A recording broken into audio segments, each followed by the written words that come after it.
This is Shelf Space. You know that feeling when you're talking to a retailer and you get those good vibes?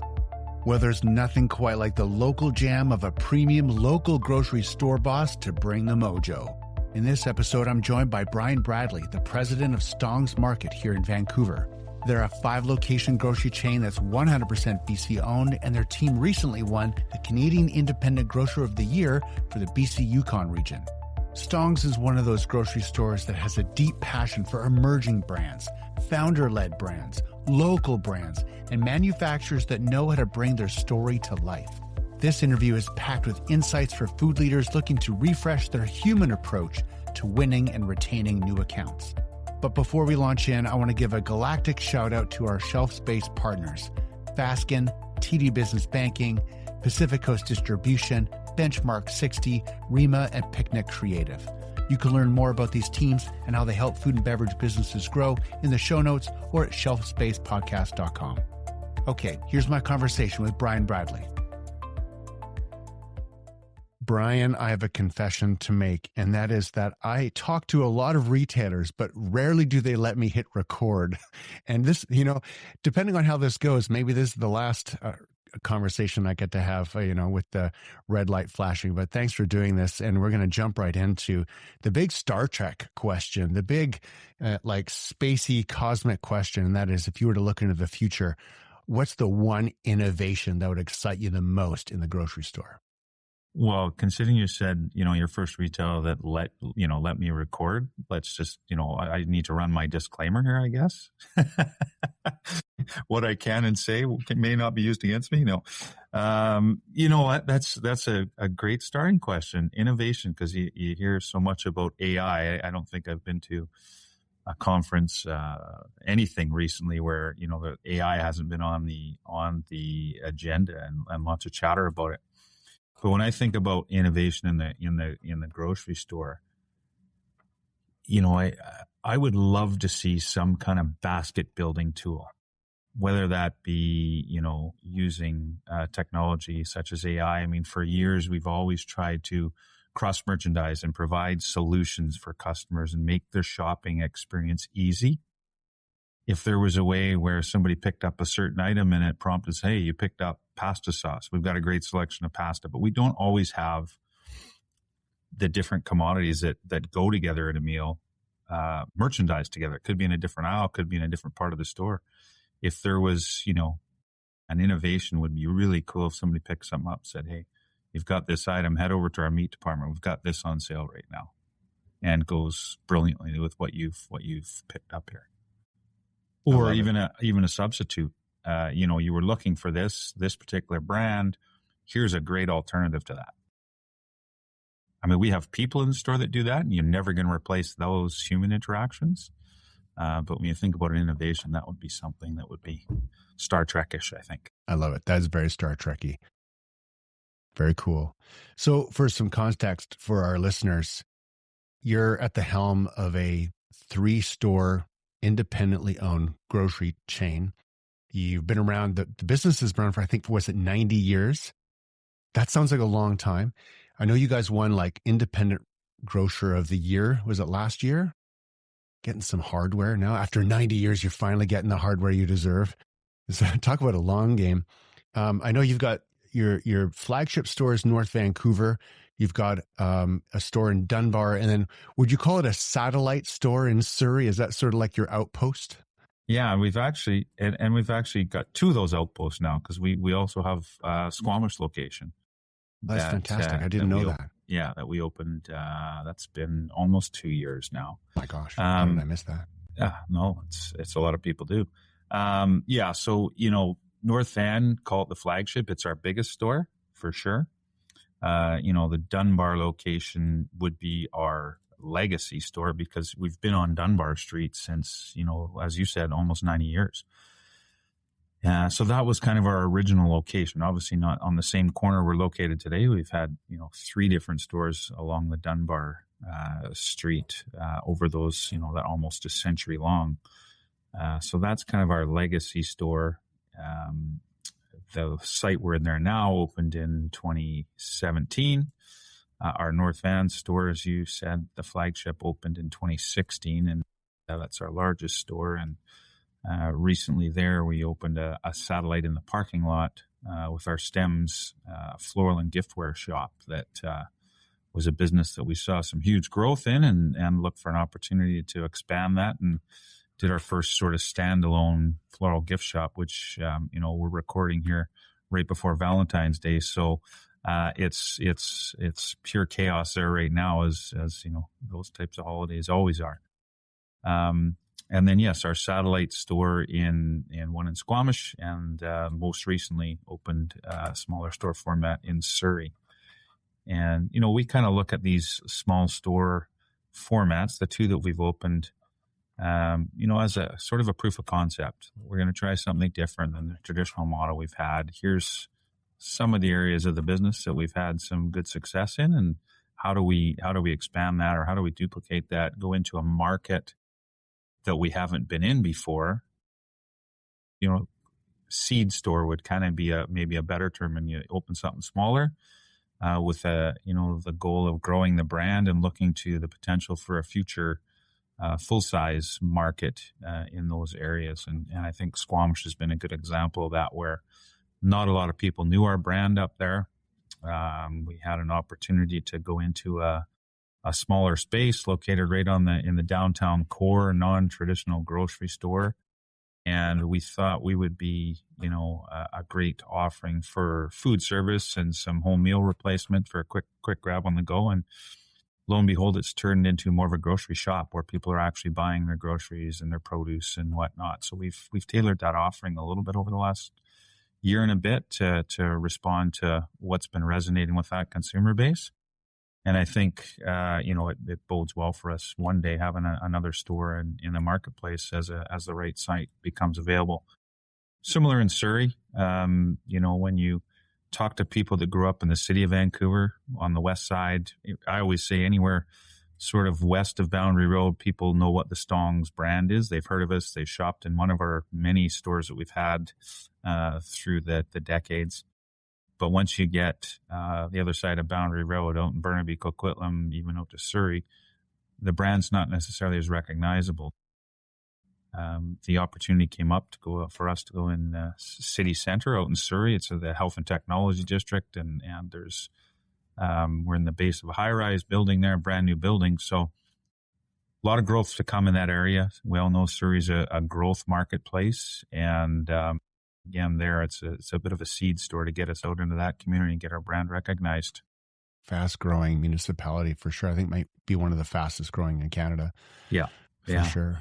Yeah. Now, I was talking with Karen from Grocery Code of Conduct, and and kind of diving into the let's just call it the probably the best way to put this in context is you are the small fish in the kiddie pool full of sharks.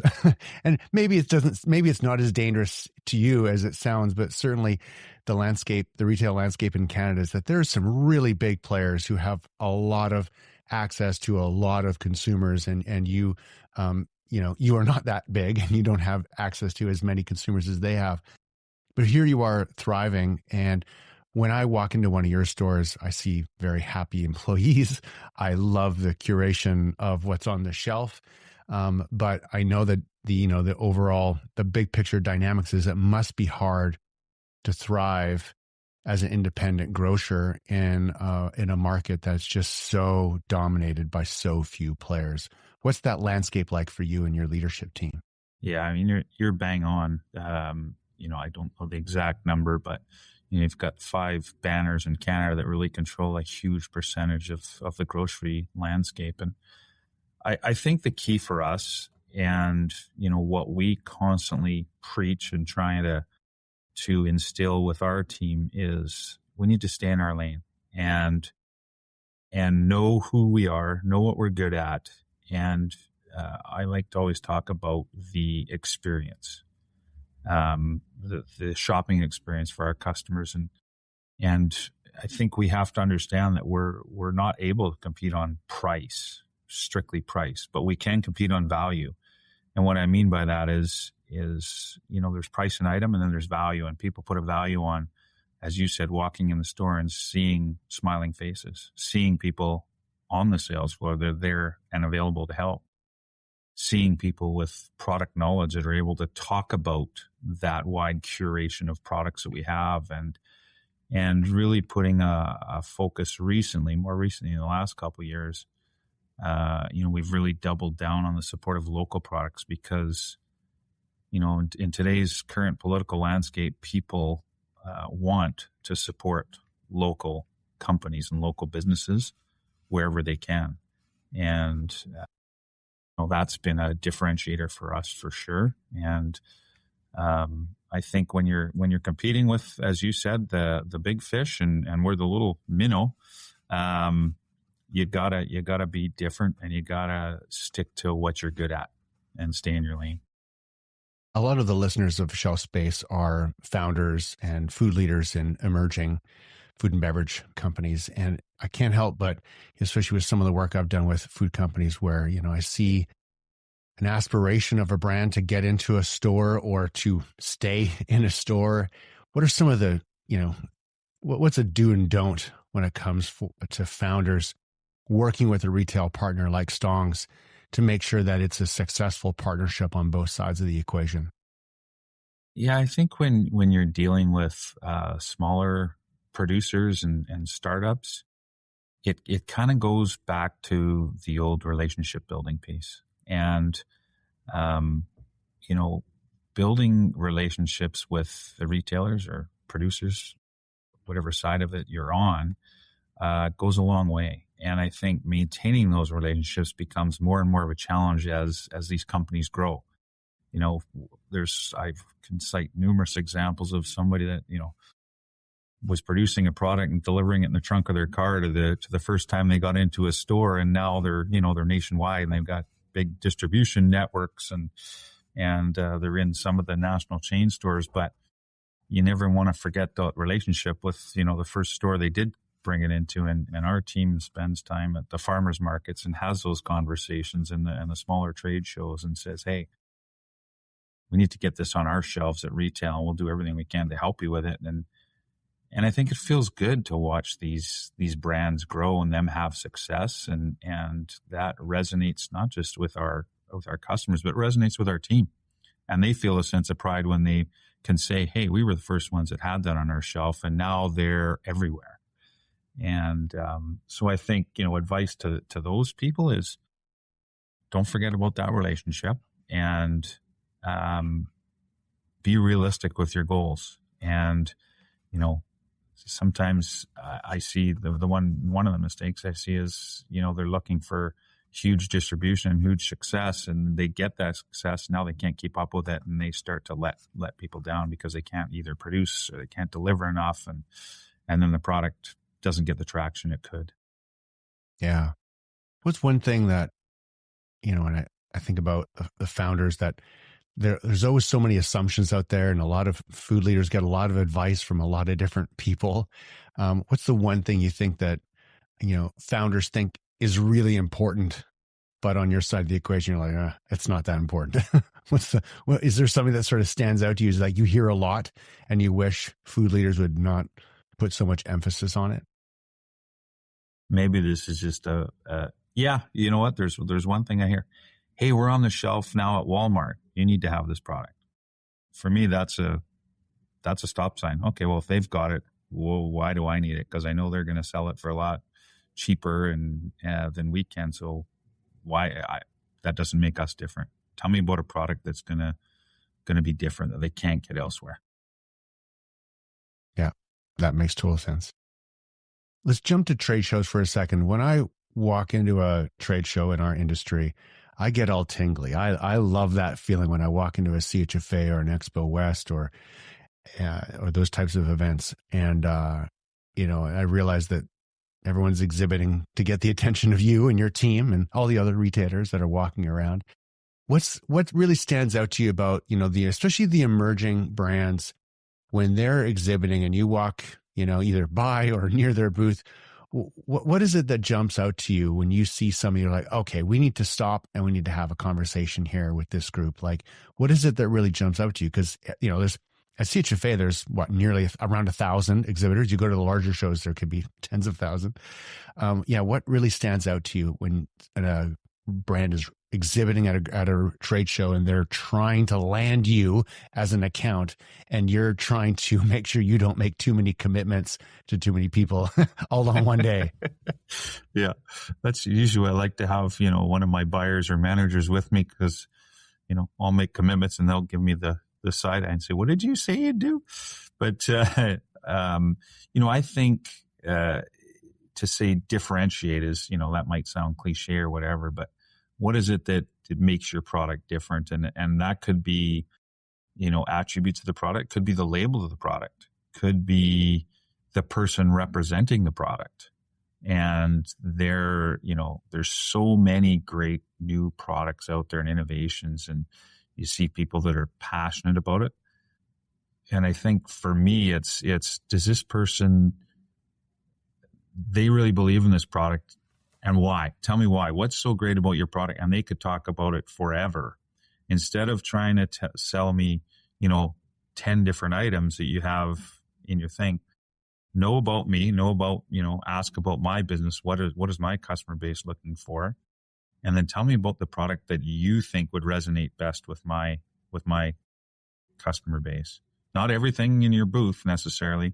What's the product that we have to have? What is the one thing that, I can't walk out of here without committing to getting it on my shelf? So I think recognizing that there are lots of options out there, and these suppliers see that. They see what other things are at the trade show and, what they're up against. What is it that makes your product so much different?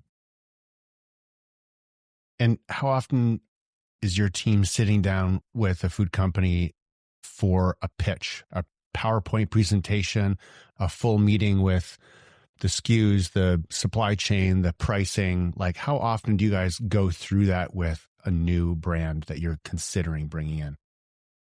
Not often enough, to be honest with you.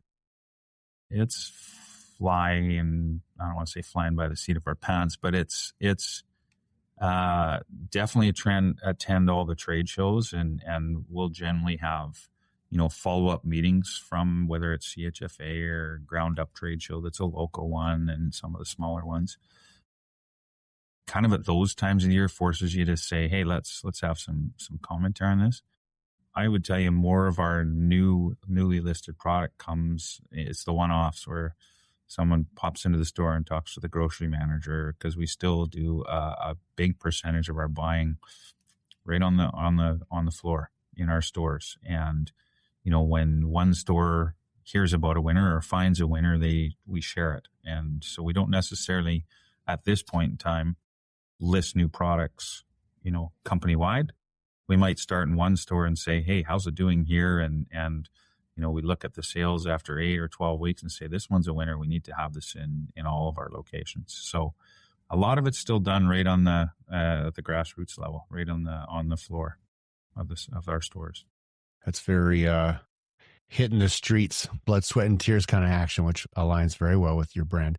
Let's go back to what you were saying about pricing. I mean, you just said it, that the brand of Stong's is that we're not cheap. Like, you're not going to be the cheapest, and that's because you add value in other ways, and it's just, your buying power is such. Well, a lot of food and beverage companies, they also can't come into a category at a price point that is pretty typical or, is sort of run of the mill. They have to come in at a higher price point because that's where they're at. Is there, there probably isn't a guiding rule, unless there is, but how do you evaluate whether it's sort of a premium position, premium priced, new entrant into a category is going to work or not? Is there a little bit of if there's secret sauce, we can take this offline, you can, and then I'll charge money to dispense it if that's the way we need to do this. But what's that secret sauce a little bit like when you're trying to make this decision around, okay, it's going to be expensive to bring this in, but we think our shoppers are aligned with what this offering is? Yeah, I think we all wish there was a secret formula or a secret sauce, as you say. A lot of that is intuition, and we have some experienced people working in our stores that have been there, and I think that's where part of that difference is when I talked earlier about, the grassroots on the floor, sales floor, the front line. Those are the people stocking the shelves every day. Those are the people interacting with the customers, and they hear from customers a lot more than anybody that, sits in my position or sits in an office would, and have a better feel for, what is the tolerance there on a retail, and looking at a product and say, okay, well, if you can get that product to me at this cost, I can put it at this retail, which kind of lines it in with similar items in the category. Does the label look like it's a premium, or does it look, like it's a generic or a no-name product that should be cheap? And I think there's no secret formula. It's really a lot about intuition, and then it's about trial and error.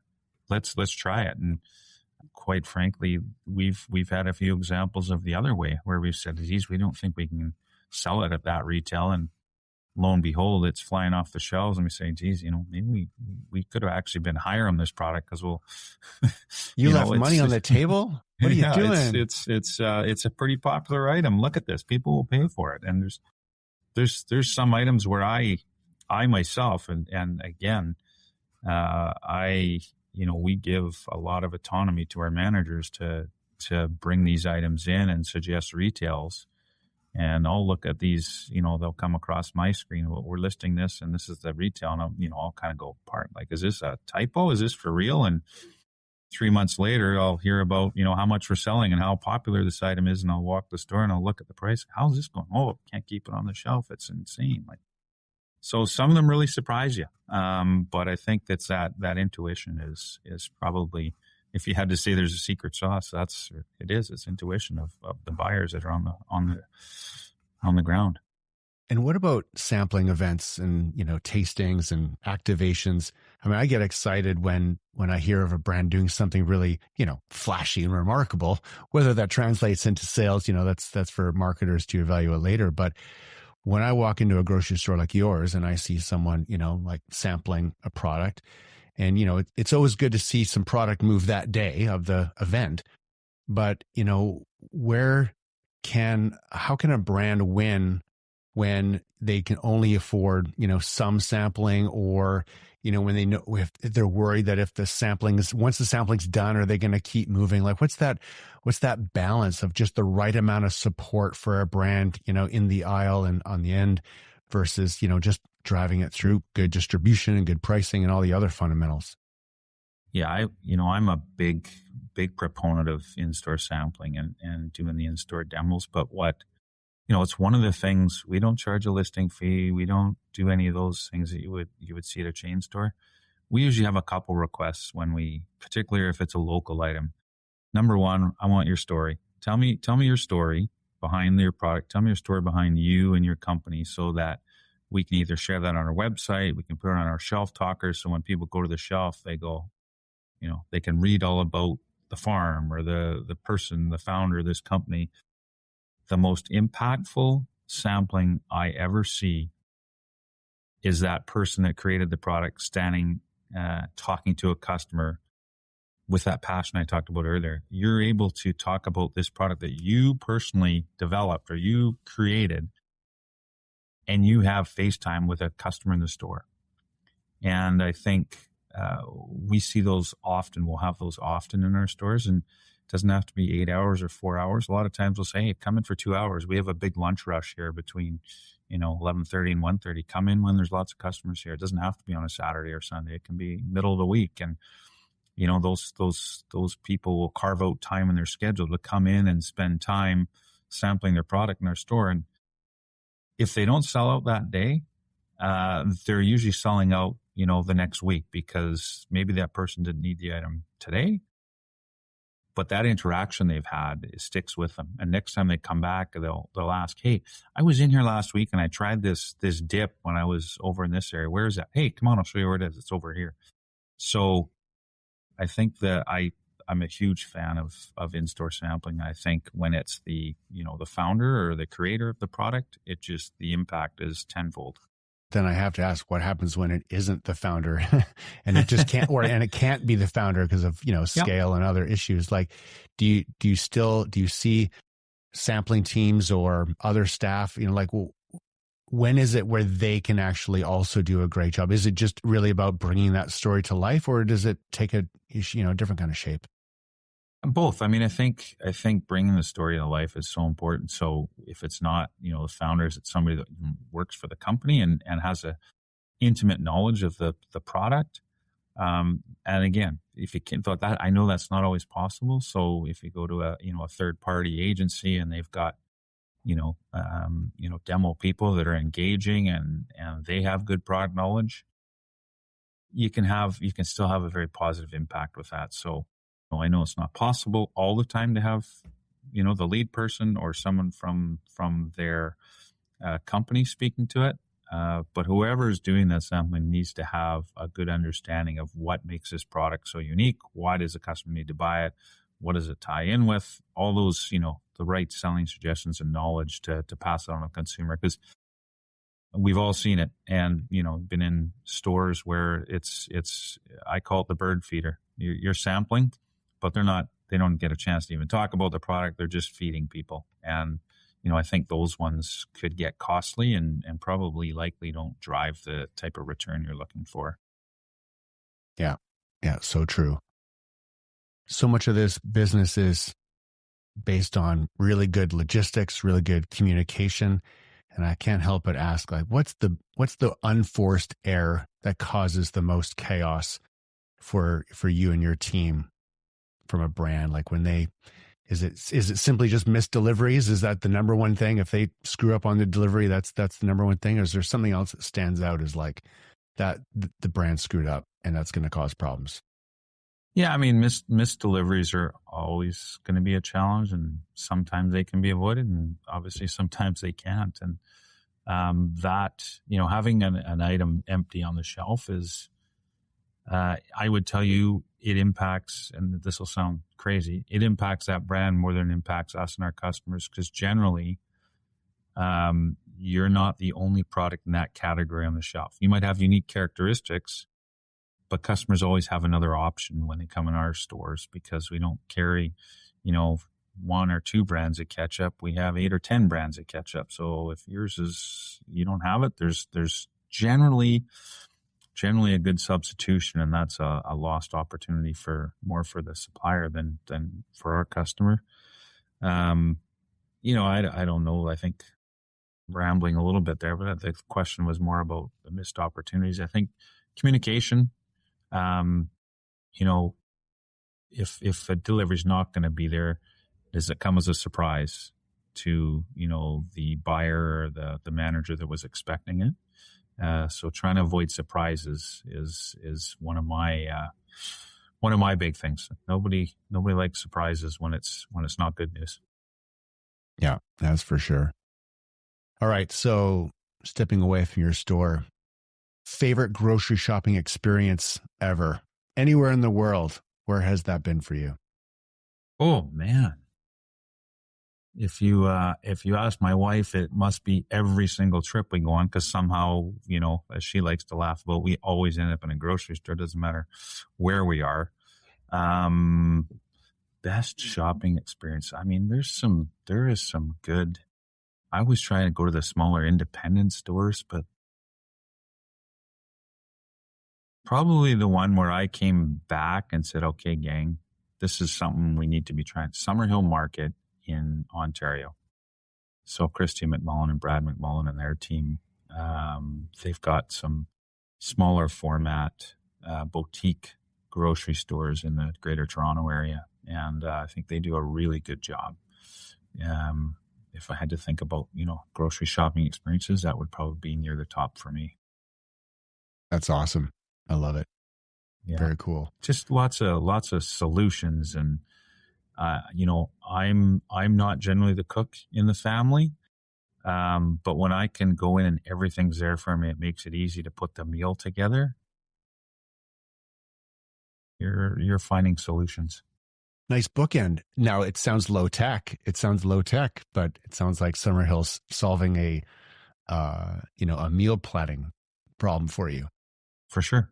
Absolutely. And I think there's opportunity in that space to do something similar. Cool.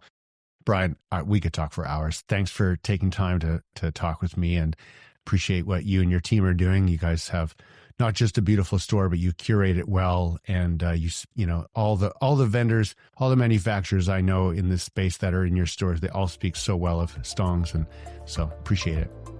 Thanks. Appreciate you having me on. Thanks for listening to this episode of Shelf Space. If you like what you hear, I would be eternally grateful for a 5-star rating and a quick share on social. Your support means the world to me and our partners, TD, Fasken, Rima, Pacific Coast Distribution, Picnic Creative, and Benchmark 60. For bonus content and resources from our sponsors, go to shelfspacepodcast.com. I'm Corwin Hebert. I'm glad we're on this rocket ship together. I'll see you in the future.